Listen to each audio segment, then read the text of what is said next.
We received new camera footage and details about 1006 and recently leaked documents in the Poppy Playtime ARG.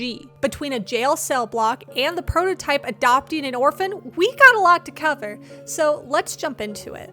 Over the last week, we got to know the smiling critters, and each one has their own unique personality, hobby, and scent. The final critter, Catnap, held a secret message that took us back to the ARG website. Starting with the CCTV footage, we have 3 new cameras: Home Sweet Home, a cell block, and an engine room. Beginning at Home Sweet Home, which is the sleeping dormitory for the children of the orphanage, we can see Catnap's head bobbing like a balloon between the bunk beds, hiding in the shadows, and we can see his moon medallion hanging off of his neck. Based on the hole in the floor, we can assume that this is the same section of Home Sweet Home as the screenshot from earlier. The next camera is a view of the cell block. This entire hall is lined with jail cells with large locks on them, and the question is, who are these for? Unruly giants like Huggy Wuggy or Kissy Missy, naughty children who break the rules in the Playcare, or insubordinate employees? The room is covered in scratch marks and toy remains, and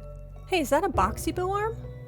Let's take a closer look and So it seems Catnap is not the only critter that is alive and well within the Playcare. This looks to be a small Bobby Bear hug on her way somewhere. This confirms that we will likely see the entire cast of smiling critters throughout Chapter 3 and are the remaining residents of the orphanage. It's possible that after the entire factory fell to the toys, without any of children to care for, Catnap adopted a group of children who are placed in these smaller toys and has been nurturing them in the rundown facility. Catnap will likely see us as a threat to his somniferous flock, and this is possibly what sets him off to hunt us down throughout the game, kind of like a goose. Considering almost every time we have seen Catnap, he is always hiding in the shadows, which leads me to believe that he will likely be less brash than Huggy, not as talkative as Mommy Longlegs, and will try to kill us stealthily and quietly like a predator. Not that predator. The final camera is just a corridor with the pistons. Now, there's not a lot going on here other than that, and again, it just leads to the question is, what does Playtime Co. need pistons that big for? What are they powering? Alright, next we have a bunch of documents. Starting with the email, I want to focus on the note right here.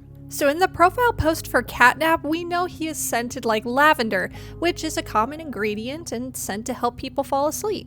See, I got Sleepy Time body lotion right here. It's lavender scented. According to this Q&A email, it seems that the Catnap toys being sent out to stores are not releasing the lavender mist, and instead are releasing the red gas we know from the Playcare. It's noted that parents have been complaining like Karens to the customer support team, and this could be why Mob posted this image without Catnap, like we theorized previously. That this version of the toy was pulled from store shelves for an unknown reason, and like we know now. The following document is an informal investigation report by newcomer Garrett Lockhart, who looked into the entire incident of Theodore, the prototype, and the grab pack. Sounds like a book title. The most interesting part of this whole document is at the end. After the escape route was opened up with the 2 grab packs between Theo and the prototype, Theodore was electrocuted and the prototype turned around and carried the child to the staff so they could save his life, sacrificing his own freedom to save Theodore. This document here is a cross-department examination of Catnap's introduction into the Playcare. Harley Sawyer just sits there and says the Catnap procedure just took longer than expected, and that apparently Catnap is so much better than Huggy Wuggy, but I think fans would beg to differ.